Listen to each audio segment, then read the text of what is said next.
আসসালামু আলাইকুম, আবারও আপনাদের সামনে একটি ফোন নিয়ে হাজির। এটা হচ্ছে ইনফিনিক্স একটা মোবাইল, ইনফিনিক্স আইটেল টেকনো। বিশেষ করে ভিভো, ওপো, এমআই এগুলাতেও এই সমস্যাগুলো হয়ে থাকে।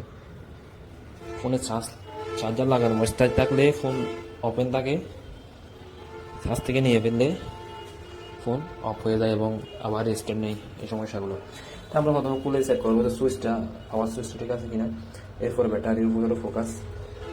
এই ফোনটার সমস্যা হচ্ছে ব্যাটারির। এই যে ব্যাটারি, আমি পাওয়ার বাটনগুলো সুন্দর মতো চেক করে দেখছি, ফিউজ চেক করে দেখছি, ফিউজের সমস্যা। তো এটা আমি করবো কি, একটা ব্যাটারি নতুন লাগাতে গেলে আপনার 1000 থেকে 1200 টাকার মতো খরচ। তো এই জন্য আমরা চেষ্টা করবো যে ব্যাটারিগুলো রিপেয়ার করে দিতে। ব্যাটারিগুলো রিপেয়ার করলে অনেক টেকসই হয়। আমি ফিউজটা চেক করে দেখলাম, এই ফিউজটা শর্ট আছে।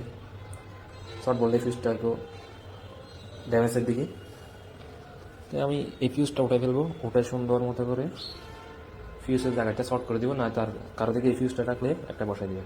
আমার কাছে যেহেতু নাই, আমি এটা শর্ট করে দিব। কিন্তু শর্ট করার সময় কোয়েল তার দেন বা যেভাবে দেন, কোয়েল তার সিঙ্গেল দিবেন না, হয়তো সিগারেট তার দিবেন, নয়তো একেবারে লিড দিয়ে বড় করে দিবেন, যাতে একটু মোটা অঙ্ক করে দিবেন। আমার এখন লিড দিয়ে আসছে, আমি শর্ট করে দিয়েছি।